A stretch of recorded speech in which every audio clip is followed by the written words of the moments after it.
Was there anything going on with the Shire at the beginning? Any one thing that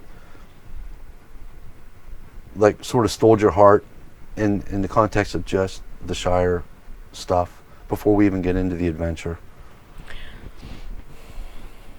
I'm not saying there is. There might not be for me either. Well, let me put it to you people. Wouldn't you have liked to have seen more than one Hobbit hole? Just saying. Yes, actually. Hey, let's go to Sam's house. Why do we always gotta ruin, the Bagginsons? Sam's house right down the street. Let's go. Party at Sam's house. Hey. Well, they don't party at the houses. They party in the bar. What happens in the Hobbit hole stays at the Hobbit hole. Okay, so the Wraiths were chasing down the Hobbits there back at the beginning with towards the Shire as they were making their way to the Prancing Pony. I mean, at the time we didn't know any better. All we knew about was the Wraiths and their horses. But how fortunate for the Hobbits that one of those Wraiths weren't on one of those flying things that we seen later on. I mean, though, how weird though would have been for them to be going across that raft and then out of the darkness you hear the screeching of that flying thing and they just literally get picked up and swept away. Yeah, that would have been a quick trip to Mordor. I really felt sad though when Gimli come across his kin, that how they were slaughtered, and he was all upset. That was a sad part of the movie. How could he have not have known? I don't know. He was looking forward to a great I know, he was acting like he was acting like it should have been a big old dwarf party going on in there. Yeah. Very little mining going on, but that's what everyone says they're doing there, and he thought that was funny. Yeah. And then to be, not that Moria was decimated, but they've been there a while. I mean, we seen bone. Yeah, the skeletons. So, you think someone would have said, hey, I don't think we heard from anybody from Moria in, say, a long time? I don't know. But at the time, I was watching it theaters, it was, I didn't even think like that. And most of the people probably didn't. But, yeah, that was sad. However, though, I thought the goblins were really cool looking, especially the eyes that were in Moria. They almost look like quartz digital eyeballs. Yeah, and that's the same as golems, though, because, they're in darkness, they got to be able to see after a while, but it was really cool looking how they did that. And the cave troll was scary.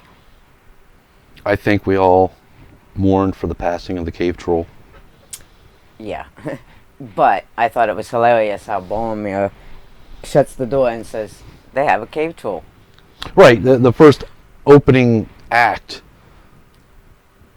And I guess the subsequential fight of the troll, it was how the troll finally met his end. I think we all in the end were like, "Aww." Yeah. Poor troll. It was just doing what it was told. Yeah. Troll haters. It was also funny how Gandalf said to them, run, weapons are no use here.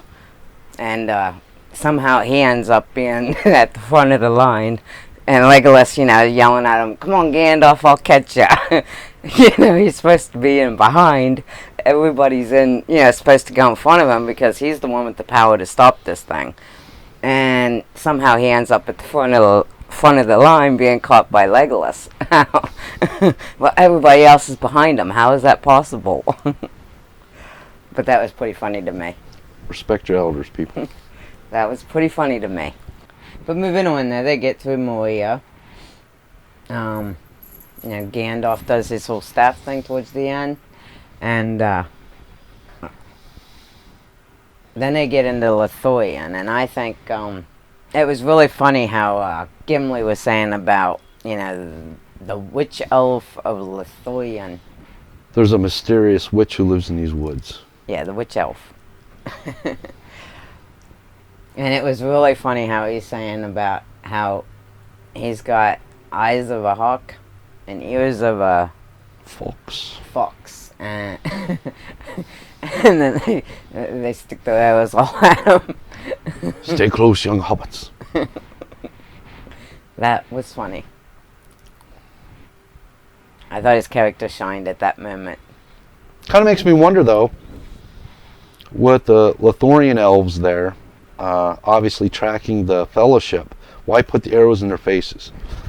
Yeah, especially seeing, with Aragorn and Legolas there, because Legolas, he's an elf of Mirkwood, and That's interesting. I mean, why whenever the Fellowship gets out of Moria and they find their way to Lithorian, they go in there, why did Legolas have to wait with the others for Aragorn to explain their position to see Galadriel?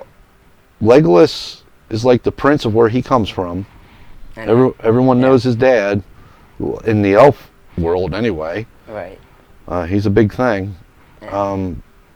That confuses me now. I mean, in hindsight, at the time I didn't know Legolas's true heritage in any way, other than he was really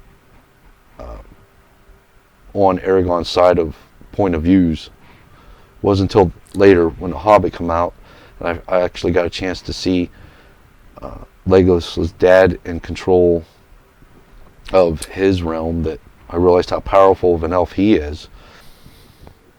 And then after Saruman gives that one Uruk-hai the how the orcs first came to be speech, he ended it with saying, "Now perfected my fighting Uruk-hai."